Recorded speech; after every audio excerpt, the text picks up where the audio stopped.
പെണ്ണിനെ പൊക്കളും പള്ളയും കാണിച്ച് cinema poster ഇറക്കിയിട്ട് അതിന്റെ ബേക്കിലുള്ള പള്ളക്ക് പിടിച്ചിരിക്കുന്നത് ഏതെല്ലാം രാഷ്ട്രീയ മൂല്യവും ബോധവും? എടോ, തെറ്റ് ചെയ്തിട്ടുണ്ട്, അതിന് പറ, അതിന് കേസ് കൊടുക്കേ, അതിന് സോളിഡ് എവിഡൻസ് വെക്ക്. അല്ലാതെ രാഷ്ട്രീയത്തിൽ പ്രവർത്തിക്കുന്ന ആളുകളുടെ ആരും ചെയ്യരുത്. ഞാനൊരു രാഷ്ട്രീയ പാർട്ടിന്റെ ആളല്ല, അത് ഞാൻ തീർത്തു പറഞ്ഞുതരാം. തിരിച്ചും ചെയ്യരുത്, മറിച്ചും ചെയ്യരുത്. തെറ്റ് ചെയ്തോ തെളിയിച്ചോ, അങ്ങനെ ചെയ്തോ നിന്ന് കണ്ടോ, എന്നിട്ട് നീ ഇത്രയും കാലം മിണ്ടാതിരുന്ന? ഈ പെണ്ണിന്റെ കൂടെ മുഖ്യമന്ത്രി ഇങ്ങനെ ഇരിക്കുന്ന ഒരു പിക്ചറ്, പോസ്റ്ററ് നല്ല കളർഫുൾ ആയി കൊടുക്കണമെങ്കിൽ ഈ കണ്ടോ? അത് ഈ കണ്ടോ? എന്നിട്ട് എന്താ ഈ എതിർക്കായിരുന്നു? എന്റെ രാഷ്ട്രീയ ബോധം എവിടെയായിരുന്നു? ക്ഷമിക്കണം, ഞാനൊരു സാധാരണക്കാരനാണ്, വളരെ ചെറിയൊരു മനുഷ്യൻ. ഇന്ന് വരെ ഇലക്ഷനിൽ ഒരു രാഷ്ട്രീയത്തിൽ മത്സരിച്ചിട്ടില്ല. കെ എം ഷാജി, ഒരുപാട് ആളുകൾ രാഷ്ട്രീയത്തിൽ, ജലീൽക്കൊക്കെ എന്റെ സുഹൃത്തുക്കളാണ്. പലപ്പോഴും പലരും എന്നോട് ചോദിച്ചിട്ടുണ്ട്, ഒന്ന് രാഷ്ട്രീയത്തിന്റെ വേദിയിൽ പ്രസംഗിക്കാൻ. എനിക്കത് പത്തിയായിട്ട് തോന്നിയിട്ടില്ല ഇന്ന് വരെ. ഞാൻ ആരോടും ഒന്നും വാങ്ങിയിട്ടില്ല. ഞാൻ നിങ്ങളോട് പറയണം തുറന്ന്, ജാതി മതം ഒന്നും ഞാൻ ഇവിടെ പറഞ്ഞില്ലല്ലോ. ഞാൻ എല്ലാ മനുഷ്യരോടാ പറയുന്നത്, ഒരു മാറ്റം വേണ്ടേ? എല്ലാറ്റിനും ഒരു മാറ്റം വേണ്ടേ?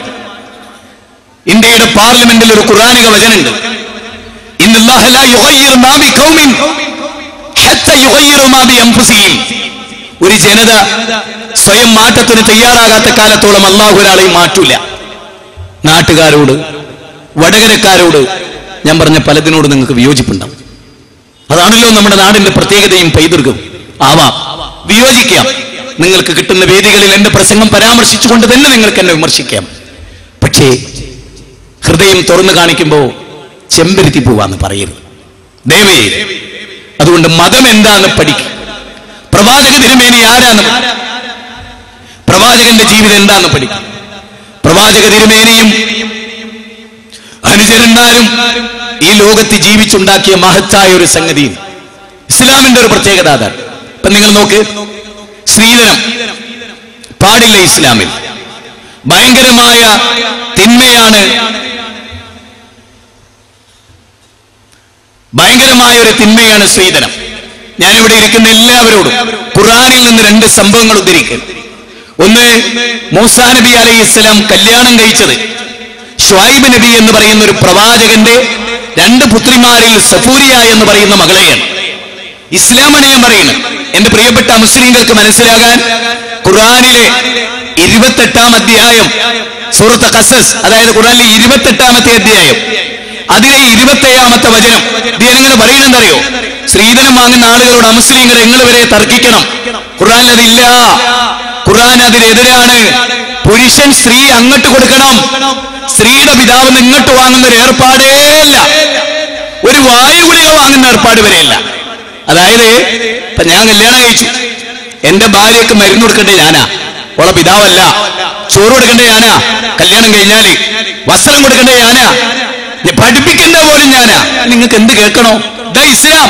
എനിക്ക് കേട്ടോ, ഖുർആനിലെ 28-ാം അധ്യായം 27-ാമത്തെ വചനം ഷുഐബ് നബി പറയാൻ, അമ്മോശം പറയാൻ, സഫൂരിയ എന്ന പെണ്ണിന്റെ ബാപ്പ പറയാൻ. ഇപ്പൊ നിങ്ങൾക്ക് മനസ്സിലായോ? ഇപ്പൊ നിങ്ങൾക്ക് മനസ്സിലായോ? ആ ബാപ്പ എന്താ പറയാനറിയോ? മരുമകനാകാൻ പോകുന്നവനോട്, മൂസാ, ഇന്റെ 2 പെൺകുട്ടികളിൽ ഒരാളെ ഞാൻ നിനക്ക് കല്യാണം കഴിച്ചു തരും. പക്ഷെ കണ്ടീഷൻ എന്താ? നീ 8 കൊല്ലം അല്ലെങ്കിൽ സ്വമേധയാ 10 കൊല്ലം എന്റെ ആടിനെ മേക്കണം. നിങ്ങൾ ആലോചിക്കണേ അമുസ്ലിം സുഹൃത്തുക്കളെ, എനിക്ക് നിങ്ങളോട് വലിയ ബന്ധമുണ്ടാകണം. കാരണം മുസ്ലിങ്ങൾക്ക് ചിലപ്പോ കക്ഷിത്വം കൊണ്ട് പിടിവാശി, മുസ്ലിങ്ങളുടെ അവാന്തര സംഘടനകൾ ഒരു ചിലപ്പോ ഞങ്ങൾ അംഗീകരിച്ചോളുന്നില്ല. പക്ഷെ നിങ്ങൾക്ക് മനസ്സിലാവും.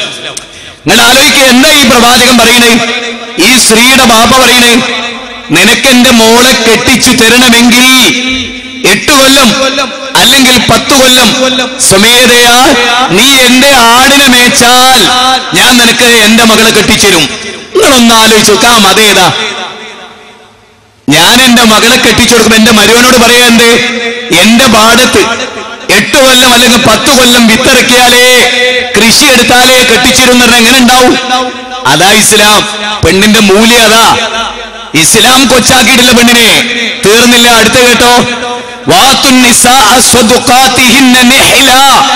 ഖുർആനിന്റെ 4-ാം അധ്യായം, നിസാ എന്ന അദ്ദേഹത്തിന്റെ പേര്, പെണ്ണുങ്ങൾ വനിതകൾ, സഹോദരിമാർ എന്നൊരു അധ്യായം ഖുർആനിൽ. സ്ത്രീകൾ. ആ അധ്യായത്തിന്റെ 4-ാമത്തെ വചനം എന്താ അറിയോ? പുരുഷൻ വിവാഹ ദിവസം പെണ്ണിന് സമ്മാനമായി കൊടുക്കേണ്ടത്, അത് കൊടുക്കൽ നിർബന്ധം. അത് കൊടുക്കൽ നിർബന്ധം. എന്താ പറഞ്ഞു മാധവേട്ട? ഞാൻ വിവാഹിതനാവുകയാണെങ്കിൽ ഞാൻ എന്റെ ഭാര്യക്ക് അങ്ങോട്ട് കൊടുക്കണം. അതിന് മഹർ എന്നാ പറയാ. സ്വർണം ഞാൻ അങ്ങോട്ട് കൊടുക്കണം, പൈസ ഞാൻ അങ്ങോട്ട് കൊടുക്കണം. ഖുർആനാ പറയണേ. അവിടെ മുസ്ലിങ്ങൾ നിന്നില്ല. കുഴപ്പം ഖുർആന്റെതാ. അവരല്ലേ എന്നാ കണ്ടത്? അതാ ഞങ്ങൾ നന്നാക്കിക്കൊണ്ടിരിക്കണം. ഞങ്ങൾ സ്ത്രീധനത്തിനെതിരെയാണ് ആരായാലും.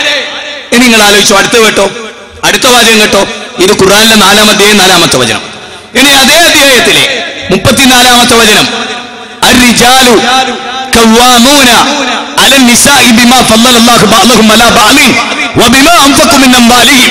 എന്റെ മാധവേട്ടനെങ്ങാനും അതിന്റെ അർത്ഥം അറിഞ്ഞിരുന്നെങ്കിൽ സന്തോഷം കൊണ്ട് ഹൃദയം പൊട്ടിപ്പോവും. എന്താ? പുരുഷൻ സ്ത്രീയുടെ മേൽ കൈകാര്യകർത്താവാൻ, സ്ത്രീയെ കൺട്രോൾ ചെയ്യേണ്ടത് പുരുഷനാണ്. ഏതർത്ഥത്തില്?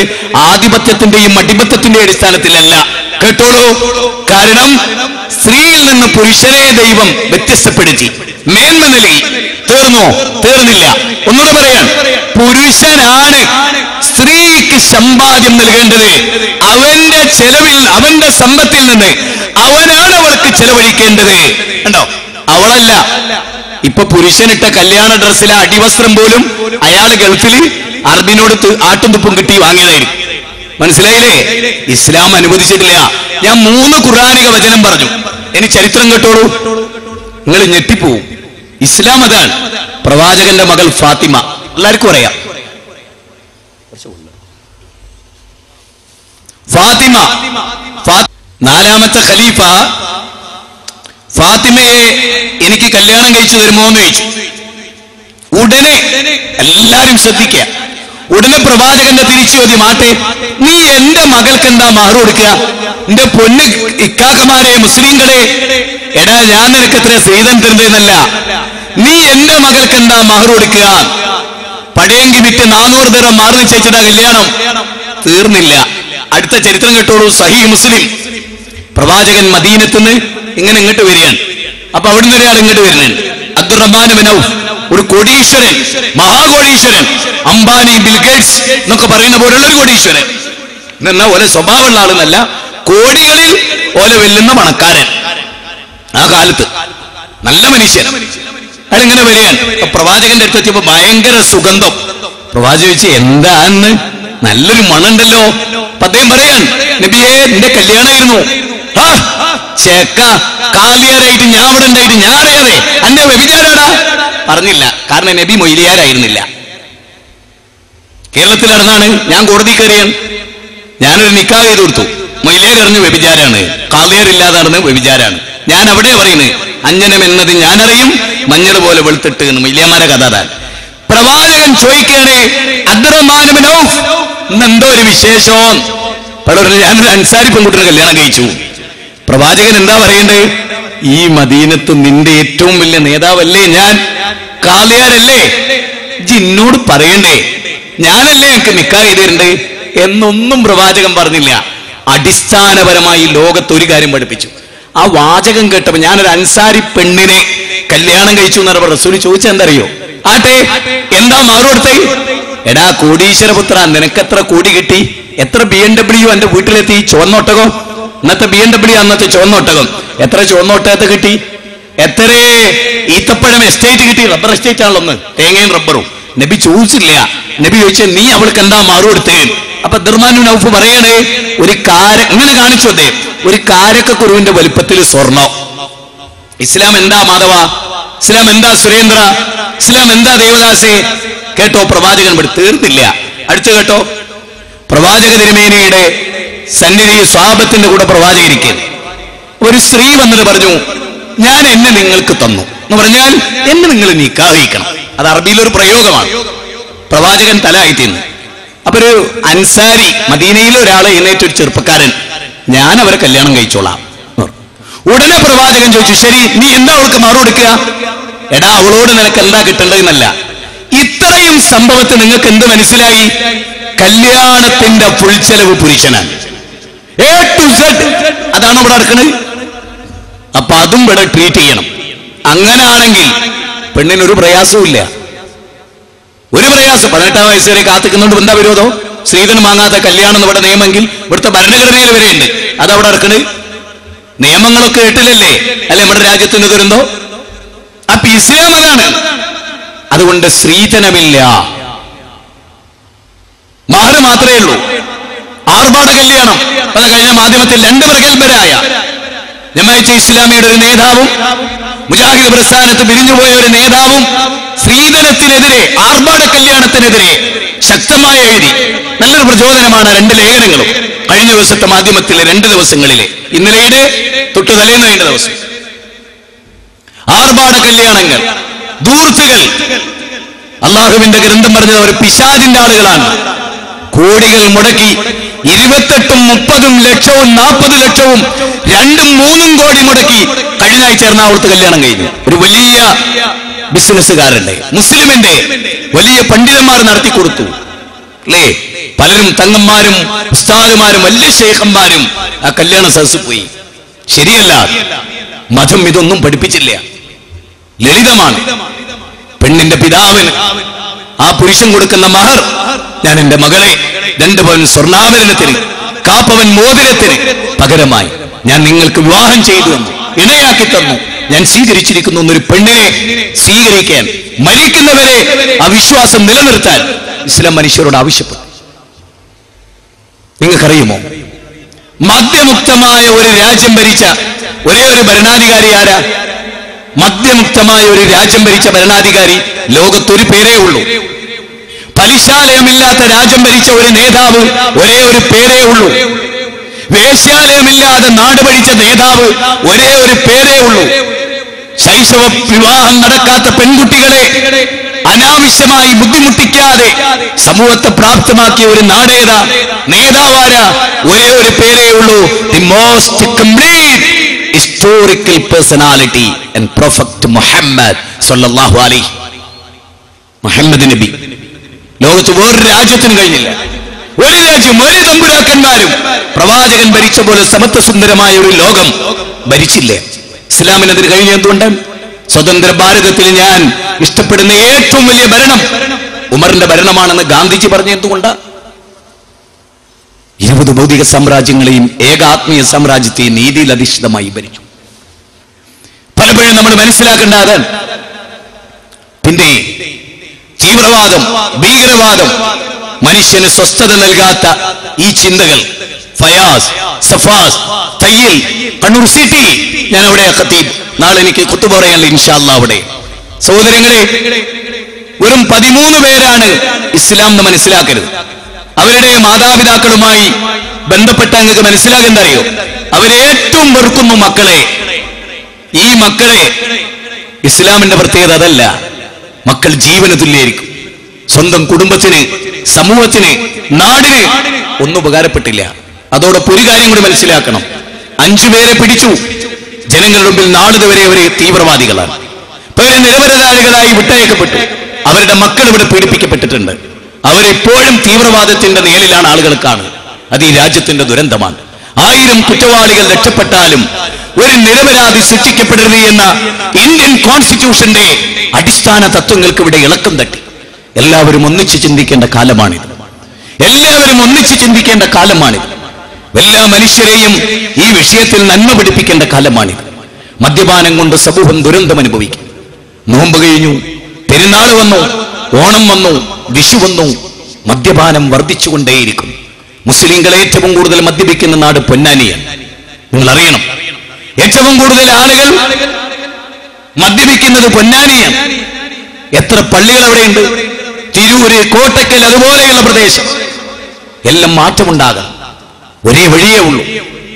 യഥാ ഹി ധർമ്മസ്യ ഗ്ലാനിർഭവതി ഭാരത അപിചാരമധർമ്മസ്യം തദാത്മാനം സൃജമ്യഹം പരിത്രാണായ സാധൂനാം വിനാശായ ചതുഷ്കൃതാം ധർമ്മസംസ്ഥാപനാർത്ഥായ സംഭവാമി യുഗേ യുഗേ. യുഗങ്ങൾ തോറും യുഗപുരുഷന്മാർ, പ്രവാചകന്മാർ, മാമുനിവര്യന്മാർ, ഋഷീശ്വരന്മാർ മനുഷ്യരെ നന്നാക്കാൻ വരും.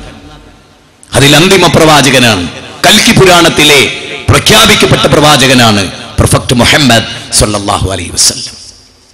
ആ പ്രവാചകൻ ആരാ നിങ്ങൾ പഠിക്കണം. ആ പ്രവാചകൻ വാർത്തെടുത്തൊരു ജനതയുടെ അത്ഭുതം എന്താ? 23 കൊല്ലം കൊണ്ട് ലോക ചരിത്രത്തിൽ തുല്യതയില്ലാത്ത ഇന്ത്യയെ കണ്ടെത്തൽ എന്ന പുസ്തകന്റെ കൈവശമുണ്ട്. Pandit Jawaharlal Nehru glimpses of world history 1ാം വോളിയം. ലോക ചരിത്രത്തിൽ ഏറ്റവും നല്ല രാജ്യമായി സൗദി അറേബ്യ മാറിയത് മുഹമ്മദ് നബി ഖുർആൻ കൊണ്ട് നിർമ്മിച്ച വിപ്ലവമാണ്. എന്താ ഖുർആൻ? ഞങ്ങളോട് പറയാം, ഖുർആൻ ഒരു കാര്യം നല്ലതാന്ന് പറഞ്ഞാൽ ഇന്ന് വരെ ഞാൻ ഈ പ്രസംഗിക്കുന്ന ഒരു ഉദാഹരണം പറയാം. പന്നി മാംസം. ഞാൻ ഈ പ്രസംഗിക്കുന്ന സെക്കൻഡ് വരെ പന്നി മാംസം ആരോഗ്യദായകമാണെന്ന് ഇന്ന് വരെ തെളിയിച്ചിട്ടില്ല. മദ്യം തിന്മയുടെ മാതാവാണെന്ന പ്രവാചകന്റെ വചനം എന്നും നിത്യപ്രസക്തമാണ്. പലിശ സ്വന്തം മാതാവിനെ വ്യഭിചരിക്കുന്നതിന് തുല്യാണ്. പലിശയുടെ ചെറിയ അംശവുമായി ബന്ധപ്പെടുന്നത് വരെ പലിശ ലോകത്തുണ്ടാക്കിയ ദുരന്തം എന്താണ്? എക്കണോമിക്കൽ ക്രൈസിസ് നേരിട്ട് രക്ഷപ്പെട്ട ഒരു രാജ്യം ഏതാ? Saudi Arabia. അള്ളാന്റെ കൽപ്പന പാലിച്ചുകൊണ്ട് പടച്ചോൻ പറഞ്ഞ പോലെ ജീവിച്ച ഒരു കുഴപ്പമുണ്ടാവില്ല. വ്യഭിചരിക്കരുത്, മദ്യപിക്കരുത്, പറ്റിക്കരുത്, ചതിക്കരുത്, പണം വാങ്ങി ഡേറ്റ് തെറ്റിക്കരുത്, വഞ്ചിക്കരുത് തുടങ്ങി ജീവിതത്തിന്റെ എല്ലാ മേഖലകളുമുള്ള നിയമം. പെണ്ണ് അവരുടെ ശരീരം മറക്കണം. അവരുടെ ഭർത്താവിനാണ് അവരുടെ സൗന്ദര്യം ആസ്വദിക്കേണ്ടത്. എല്ലാവർക്കും ആസ്വദിക്കുന്ന പുറമ്പോക്ക് ആയി പെണ്ണ് ജീവിക്കരുത് എന്ന് മതം പഠിപ്പിച്ചു. അതുകൊണ്ടാണ് അവൾ നല്ല വസ്ത്രം ധരിക്കുന്നത്, മുഖവും മുൻകൈ വെച്ച് ബാക്കി ഭാഗം മറയ്ക്കുന്നത്. ഇനി മുഖം മറയ്ക്കേണ്ടി വന്നാൽ മറയ്ക്കുന്നത് ഒക്കെ അവളുടെ സൗന്ദര്യത്തിന്റെ സംരക്ഷണമാണ്. 4 ആളുടെ മുമ്പിൽ വെച്ച് ഒരാള് അവളെ വിവാഹം കഴിക്കും. അയാൾക്കുള്ളതാണ് അവളുടെ സൗന്ദര്യം. അവളുടെ കവള് നല്ലതാണ് എന്ന അഭിപ്രായം പറയേണ്ടത് ഭർത്താവാണ്, 4 ആളല്ല. അവളുടെ ചുണ്ട് നല്ലതാണ്, അവളുടെ ശരീരം നല്ലതാണ്, അവളുടെ കാലിന്റെ മടമ്പ് നല്ലതാണ് എന്നൊക്കെ പറയേണ്ടത് ആരാണ്? അവളുടെ ഭർത്താവാണ്, നാട്ടുകാരല്ല. അല്ല. അതുകൊണ്ട് ഇസ്ലാം മാന്യമായ വസ്ത്രം ധരിക്കാൻ പറഞ്ഞു പെണ്ണിനോട്. അതുകൊണ്ട് ഒരു തകരാറുമിടണ്ട. ഇപ്പൊ ഞാൻ പറയാം, നല്ല സൗന്ദര്യമുള്ളൊരു പെണ്ണ് കറുത്ത പർദ്ദ ധരിച്ച് നല്ല മുഖവും മുൻകൈയും ഒക്കെ മറച്ചു, നല്ല ക്ലിയറിൽ ഇവിടുത്തെ ടാക്സി സ്റ്റാൻഡിന് മുമ്പ് കൂടെ പോയാൽ ആരും അവൾ അങ്ങനെ നോക്കി ശല്യപ്പെടുത്തിക്കൊള്ളുന്നില്ല. അതേ അവൾ ഇവിടെ റൂമിൽ കയറി ആ ഡ്രസ്സൊക്കെ മാറ്റി ഒരു ടൈറ്റ് ജീൻസും ഒരു ടീഷർട്ടും പൊക്കളൊക്കെ കാണിച്ചുകൊണ്ട് വരികയാണെങ്കിൽ അന്ന് ടാക്സി സ്റ്റാൻഡിലെ വണ്ടി തൽക്കാലം ഓടിയില്ലാന്നും വരും. ക്ഷമിക്കണം. എന്താ കാരണം? ഒരേ പെണ്ണ് വെളുത്തു സുന്ദരിയായ ഒരു പെണ്ണ് ഇന്നത്തെ പെൺകുട്ടികളിടുന്ന വൃത്തികെട്ട ഡ്രസ്സ്. എനിക്ക് അത്ഭുതം തോന്നിയൊരു കാര്യം പറഞ്ഞോട്ടെ ഞാൻ. പിന്നെ സൗന്ദര്യം മറയ്ക്കാനും മനുഷ്യന്റെ മറക്കേണ്ടത് മറക്കാനും ഡ്രസ്സില്ലാത്തൊരു കാലത്ത് അത് കിട്ടാൻ വേണ്ടി പെണ്ണുങ്ങൾ തെട്ടോട്ടം മൂടി. ഇന്നോ കോടിക്കണക്കിന് പർവ്വതങ്ങളുടെ ഉയരത്തിൽ ഡ്രസ്സ് ഉണ്ട് പെണ്ണുങ്ങൾക്ക് ടെക്സ്റ്റൈൽസിൽ. പക്ഷെ മൊത്തത്തിൽ 1 മീറ്റർ ഉള്ള ശരീരം മൊത്തം മറയ്ക്കുന്ന ഒന്നുമില്ല. പിറവിയിലെ പൂർണ്ണതയുള്ളൊരു ഡ്രസ്സ് ഉണ്ടോ ഇവിടുത്തെ ടെക്സ്റ്റൈൽസിൽ? ഇന്നെന്താ പറയുക അറിയോ? ഡ്രസ്സ് ഇഷ്ടം പോലെ ഞങ്ങൾക്ക് വേണ്ട, ഞങ്ങള് അടിവസ്ത്രം തന്നെ ധരിക്കണേ, ഞങ്ങളെ കുറിച്ച് നാട്ടുകാരെന്ത് വിചാരിക്കുന്നു വിചാരിച്ചിട്ടാണ്. മനസ്സിലായോ? അങ്ങനത്തെ ഒരു തലമുറ ഇവിടെ വളർന്നിട്ടുണ്ടെങ്കിൽ അതിന്റെ ദുരന്തമാണോ ഇന്ന് ലോകത്ത് മുഴുവനും മനുഷ്യരനുഭവിക്കുന്നത്? യാതൊരു സംശയവും നിങ്ങൾക്ക് വേണ്ട, യാതൊരു സംശയവും. മകനെ കിട്ടുന്നുണ്ടോ ഒരു ഉപകാരത്തിന്? മകളെ കിട്ടുന്നുണ്ടോ ഒരു ഉപകാരത്തിന്? എന്താ അച്ഛന്റെ ഡെഡിക്കേറ്റഡ് ആണ് എന്റെ മോളെന്നാണ്, ധ്യാനനിരതമാണ്, പഠിപ്പി, ഒരിക്കൽ റൂമിൽ നിന്ന് ഇറങ്ങില്ല. അങ്ങനെ എന്നും റൂമിലിരുന്ന മകളെ ഒരു ദിവസം കാണാനില്ല. ബോംബെന്ന്, ഹലോ ഞാനാണ് ശ്രീദേവി, ബോംബെയിലാണ് എന്ന് പറയുമ്പോ ഞാനാണ് ആമിനക്കുട്ടി, ബോംബെയിലാണ് എന്ന് പറയുമ്പോ അറിയണേ ഈ റൂമിൽ ഇത്രയും കാലം ഒറ്റക്ക് കിടന്ന എന്തായിരുന്നു? ഒന്നുമില്ല. ഓളെ നിങ്ങൾ വിചാരിച്ചെന്താ 200 സ്ക്വയർ ഫീറ്റുള്ള ഒരു റൂമിന്റെ ഉള്ളിൽ ഞങ്ങളെ മോള്. ലോകത്തെ നെറ്റ്വർക്കിന്റെ അവൾ അമേരിക്കൻ തെരുവീതിയിലാണ്. നിങ്ങളുടെ റൂമിലിരിക്കുമ്പോൾ അവൾ എവിടെയാണ്? അമേരിക്കയിലും ലണ്ടനിലും ഫ്രാൻസിലും ഹോങ്കോങ്ങിലും മലേഷ്യയിലും തായ്ലാന്റിലും സിംഗപ്പൂരിലെയും വേശ്യാവൃത്തിയുടെ പണിയിലാണ് അവൾ അവളുടെ റൂമിൽ. നിങ്ങൾക്കറിയോ? നിങ്ങൾക്ക് അങ്ങനത്തെ ഒരു ലോകത്ത് ജീവിക്കുമ്പോ 18 വയസ്സ് വരെ പഠിച്ചിട്ട് കെട്ടിച്ചാ മതി എന്നും വാശി പിടിക്കണ്ട. 16 വയസ്സ് തന്നെ കെട്ടിക്കണം എന്നും വാശി പിടിക്കണ്ട. മറിച്ച് പെണ്ണ് ഭീഷണിയായോ ഇവിടെ വിവാഹം കഴിച്ചാലേ അവൾ അടങ്ങുന്നുണ്ടോ എന്നാ പ്രായം നോക്കണ്ട, കെട്ടിച്ചു കൊടുക്കണം. അതിനിവിടെ നിയമം ഉണ്ടാകണമെന്നേ ഇവിടെ പറഞ്ഞിട്ടുണ്ട്. 15 വയസ്സ് നിങ്ങൾക്ക് തന്നെ അറിയാലോ, ഒരു ആക്സിഡന്റില് ബാപ്പയും മോനും മരിച്ചു. 3 പെൺകുട്ടികളുള്ള ഒരു സ്ത്രീ. അവരെന്താ 9ാം ക്ലാസ് എത്തിയപ്പോ തന്നെ കുട്ടി മറുകണ്ഠം ചാടുന്നു. ടീച്ചർമാർ വിവരം, നിരന്തരമായി കംപ്ലൈന്റ്, കൃത്യത്തിന് വീട്ടിലെത്തുന്നില്ല. ആ തള്ളയോട് നിങ്ങൾ 18ന്റെയും വിദ്യാഭ്യാസത്തിനും ഒന്നും പറഞ്ഞിട്ട് കാര്യമില്ല. അവർ ചോദിക്കും, എന്റെ മോളെ നിങ്ങൾ നോക്കി എടുക്കുവോ? എനിക്കാകെ ടെൻഷനാ. നല്ലൊരു ആലോചന വന്നു, നല്ലൊരു മോനാ, അവനൊരിക്കലും എന്റെ മോള് ഉപേക്ഷിക്കുന്നില്ല, അവനെ എനിക്ക് പണ്ടേ അറിയാം, നല്ലൊരു കുടുംബത്തിലെ ചെക്കനാ. ഞാൻ അവന് കെട്ടിച്ചു കൊടുത്തു. എനിക്ക് സമാധാനത്തിന്. ആ സമാധാനം അവിടെ വെക്കുമ്പോ കിട്ടണില്ല. അവിടെ ആരെങ്കിലും പറയോ 18 ആകത്തോണ്ട് ഇത് കല്യാണാവൂല, വിടരുത്, ജയിലിലടക്കണോ? മനുഷ്യന് വേണ്ടിയല്ലേ നിയമോ? മനുഷ്യനെ ബുദ്ധിമുട്ടിക്കാനാ നിയമോ? അതിന്റെ പേരാണോ പുരുഷാധിപത്യം? 18 ആയാലേ കെട്ടിച്ചൂടുന്നുള്ളതിന്റെ പേരാ പുരുഷാധിപത്യം. 16 എന്നില്ല, ഇവിടെ ആരും 16 എന്ന് പറഞ്ഞിട്ടില്ല. 18 നീ പറഞ്ഞു. നീയാ പുരുഷാധിപത്യമുള്ളവൻ, നീയാ സ്ത്രീ വിരുദ്ധൻ. 18 എന്നെ ആവോ എന്ന് പറയുന്ന സ്ത്രീ വിരുദ്ധൻ, 25 വേണമെന്ന് പറയുന്നവൾ സ്ത്രീ വിരുദ്ധ. അറിയണത് അതാ പോയിന്റ്, അതാ ശരിക്കുള്ള പോയിന്റ്. മറിച്ച് പറയേണ്ട എന്താ? ഒരു പെണ്ണ് തലവേദനയാകരുത്, ഒരു പെണ്ണ് മാതാപിതാക്കൾ ഭാരാകരുത്. അതിനിടയ്ക്ക് നല്ലൊരു ആലോചന വന്നു, എന്നാ അത് നിയമത്തിൽ വരണം, അത്രയും. ഇത് ഞാൻ എന്താ പത്ര കൂടുതൽ പറഞ്ഞ്? ഇത് പറയേണ്ട ഒരു ഘട്ടമാണിത്. ഈ മതം സുരക്ഷയാകുന്നു എന്നുള്ളതിൽ ഏറ്റവും കൂടുതൽ ചർച്ച ചെയ്യേണ്ട ഒരു വിഷയം അതാണ് ഈ വിഷയം. പെണ്ണ് മാനിക്കപ്പെടേണ്ട. അതുകൊണ്ടാണല്ലോ പിതാ രക്ഷിതി കൗമാരെ ഭർത്തൃ രക്ഷിതി യൗവനെ എന്ന് പറഞ്ഞു. യൗവനത്തിൽ ഭർത്താവിന്റെ സംരക്ഷണത്തിൽ കഴിയേണ്ടവളാവരെ. ഞാനൊക്കെ വിവാഹം കഴിച്ചതിന് ശേഷം MRBEd എന്റെ ഭാര്യക്ക് എടുത്തു കൊടുത്ത്. MRBEd കേന്ദ്ര ഗവൺമെന്റിന്റെ ഒരു തടസ്സം ഉണ്ടായിട്ടില്ല. പെങ്ങന്മാര് കെട്ടിച്ചതിന് ശേഷം അവർ പഠിച്ചു. കല്യാണം കഴിച്ചുകൊണ്ടുവന്നതിന് ശേഷം ഞങ്ങളുടെ ഭാര്യമാര് പഠിച്ചു. ഞങ്ങളൊക്കെ മതപ്രബോധകൻ, ഞാനൊക്കെ ഇവിടെ മതപ്രബോധകനാണ്. ഞങ്ങൾ പഠിപ്പിച്ചു. പഠിപ്പിക്കണം എന്ന് വിചാരിച്ച പ്രായം തടസ്സമല്ല. ഒരേ സമയത്ത് ഡിഗ്രിക്ക് പഠിക്കുമ്പോൾ പെണ്ണ് ഒളിച്ചോടുന്നുണ്ടെങ്കിൽ അവളെ കല്യാണം കഴിച്ച ഒരു ഭർത്താവിന്റെ കീഴിലാക്കി പഠിപ്പിക്കുക. അപ്പൊ 2 കാര്യം കിട്ടി. ഒരേ സമയത്ത് അവളുടെ മൊറാലിറ്റി സംരക്ഷിക്കപ്പെട്ടു, അതേ സമയത്ത് അവൾ പഠിക്കുകയും ചെയ്തു. അങ്ങനെ വിവരമുള്ളത് പറയും, അല്ലാതെ അവനാൻ പിടിച്ച മുയലിന് കൊമ്പ് 3 എന്ന് പറയല്ലേ. ഞാൻ പറഞ്ഞൊക്കെ മനസ്സിലായിട്ടുണ്ടാവും ഞാൻ വിചാരിക്കും. എനിക്കൊരല്പം ആത്മരോക്ഷമാണ്, ഞാൻ മാപ്പ് ചോദിക്കുന്നു. സുഹൃത്തുക്കളെ, വിഷയങ്ങളെ ക്ലിയറായി പഠിക്കാനും മനസ്സിലാക്കും. മുജാഹിദ് പ്രസ്ഥാനം നിങ്ങൾക്കൊക്കെ അറിയാവുന്ന ഒരു മാനവിക പ്രസ്ഥാനം. അതിനിടയിൽ ഒരുപാട് പ്രശ്നങ്ങൾ ഞങ്ങൾക്കിടയിൽ ഉണ്ട്. ഞാൻ ആ ഭാഗത്തേക്കൊന്നും ദീർഘമായി പോകുന്നില്ല.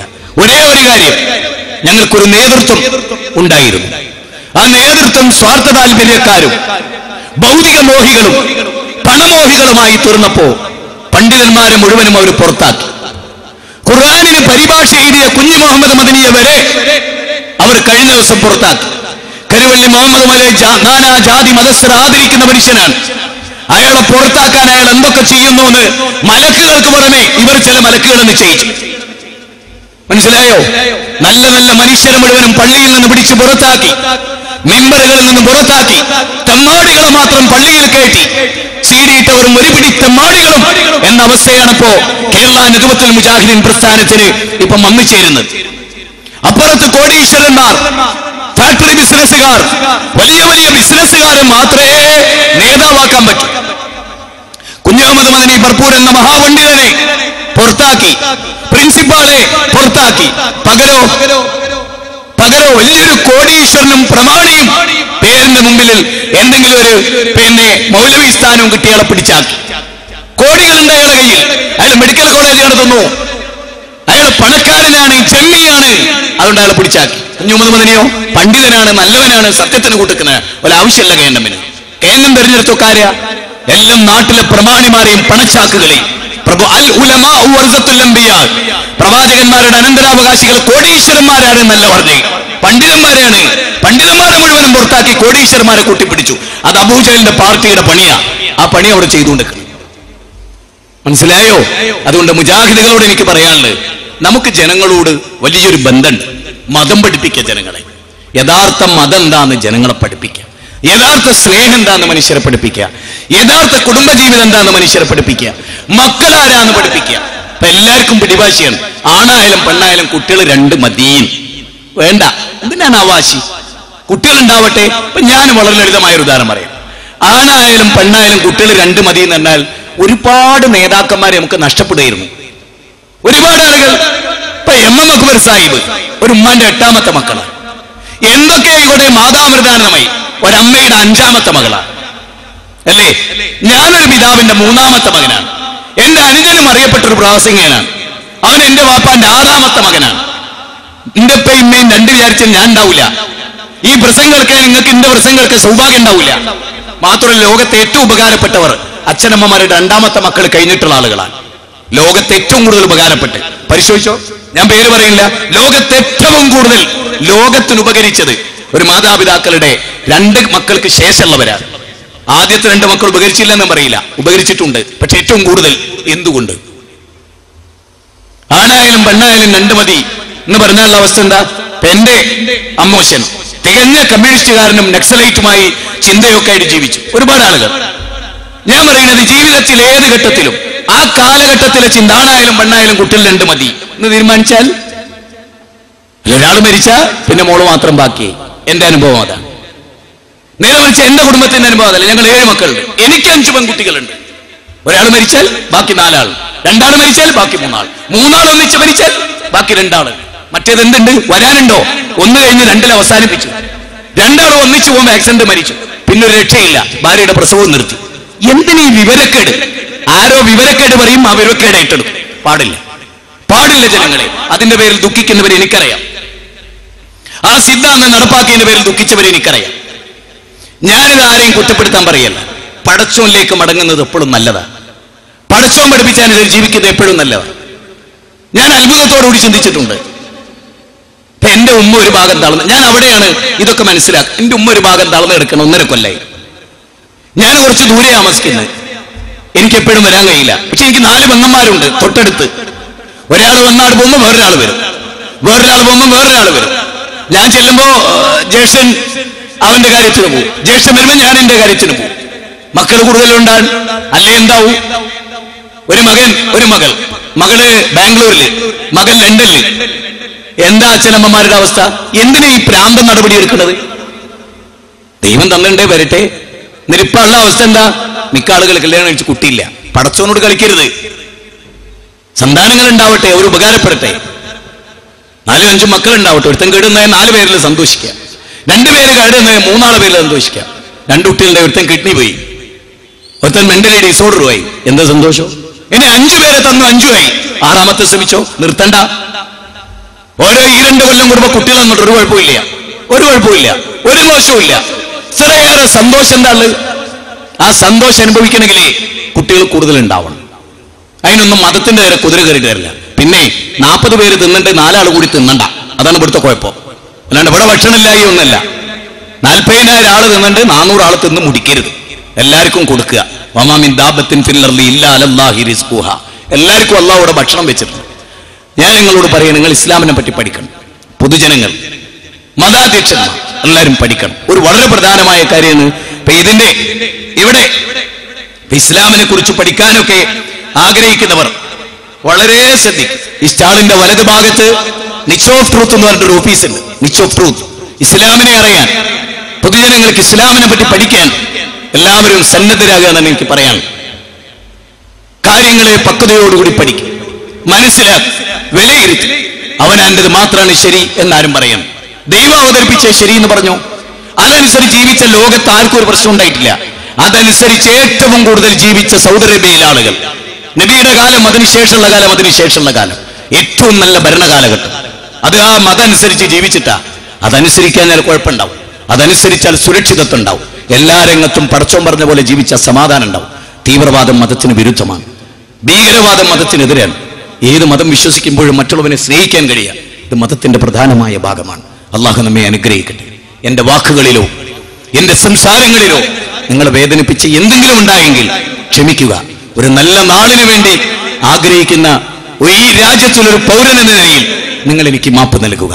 ഇവിടെ ഈ വടകരയിൽ വരാനിരിക്കുന്ന ഒരു മഹത്തായ സമ്മേളനം, അതായത് മുജാഹിദ് ജില്ലാ ദേവാ സമ്മേളനം വടകരയിൽ വെച്ച് നടക്കും. ഈ ഡിസംബർ 29-ന്, ഈ വരുന്ന ഡിസംബർ 29-ന് ആ സമ്മേളനത്തിലേക്കും നിങ്ങളെ ക്ഷണിക്കുകയും സ്വാഗതം ചെയ്യുകയും ഒക്കെ ചെയ്യുന്നു. ഇതോടൊപ്പം മുജാഹിദുകളുടെ പ്രബോധനത്തെയും പ്രവർത്തനത്തെയും നിങ്ങൾ സുതരാം, നിങ്ങൾക്കൊക്കെ വ്യക്തമാണ്.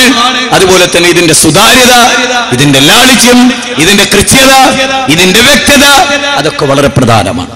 അതുകൊണ്ട് തന്നെ അല്ലാഹു സുബ്ഹാനഹു വ തആല പഠിപ്പിച്ചതുപോലെ, പ്രവാചകന്മാർ വഴി കാണിച്ച പോലെ സത്യസന്ധമായി സുന്ദരമായി മതത്തിന്റെ കൃത്യമായി മാർഗങ്ങളെ അവലംബിച്ച് സുരക്ഷിതമായ ഏകദൈവത്തെ മാത്രം ആരാധിച്ച് അവനെ മാത്രം വിളിച്ചു പ്രാർത്ഥിച്ചു അവന്റെ മുമ്പിൽ അവിസുകൾ അർപ്പിച്ച് പ്രവാചകൻ പഠിപ്പിച്ച പോലെ ജീവിച്ച് പ്രവാചകന്റെ വചനങ്ങൾ അനുസരിച്ച് നല്ല മനുഷ്യരായി ഈ ലോകത്ത് ജീവിച്ച് മരിച്ചു പോകാൻ അള്ളാഹു തൗഫീഖ് ചെയ്യുമാറാകട്ടെ. എല്ലാവിധ തിന്മകളിൽ നിന്നും അള്ളാഹു നമ്മെ കാത്തുരക്ഷിക്കുമാറാകട്ടെ. നാളെ മഹ്ശറയിൽ എരിപൊരി കൊള്ളുന്ന വെയിലത്ത് അർശിന്റെ തണൽ നൽകി അള്ളാഹു അനുഗ്രഹിക്കുമാറാകട്ടെ. ന്യൂനപക്ഷ ഭൂരിപക്ഷ തീവ്രവാദങ്ങളിൽ നിന്ന് അല്ലാഹു നമ്മെ കാത്തുരക്ഷിക്കുമാറാകട്ടെ. എല്ലാ മനുഷ്യരോടും ഗുണകാംക്ഷ വെച്ച് പുലർത്താൻ നമുക്ക് സാധിക്കുമാറാകട്ടെ. അല്ലാഹു മഗ്ഫിർ ലിൽ മുഅ്മിനീന വൽ മുഅ്മിനാത്ത് വൽ മുസ്ലിമീന വൽ മുസ്ലിമാത്ത് അൽഹയാഇ മിൻൽ അംവാത്ത്. റബ്ബനാ ഹബ് ലനാ മിൻ അസ്വാജിനാ വദുർരിയ്യാതിനാ ഖുർറത അഅ്യുനിൻ വജ്അൽനാ ലിൽ മുത്തഖീന ഇമാമാ. റബ്ബനാ ലാ തുസിഗ ഖുലൂബനാ ബഅദ ഇദ് ഹദൈതനാ വഹബ് ലനാ മിൻ ലദുൻക റഹ്മ ഇന്നക അൻതൽ വഹാബ്. اللهم يا مقلب القلوب ثبت قلوبنا على دينك. اللهم يا مقلب القلوب ثبت قلوبنا على دينك. ربنا آتنا في الدنيا حسنة وفي الآخرة حسنة وقنا عذاب النار. آمين برحمتك يا أرحم الراحمين. السلام عليكم ورحمة الله وبركاته.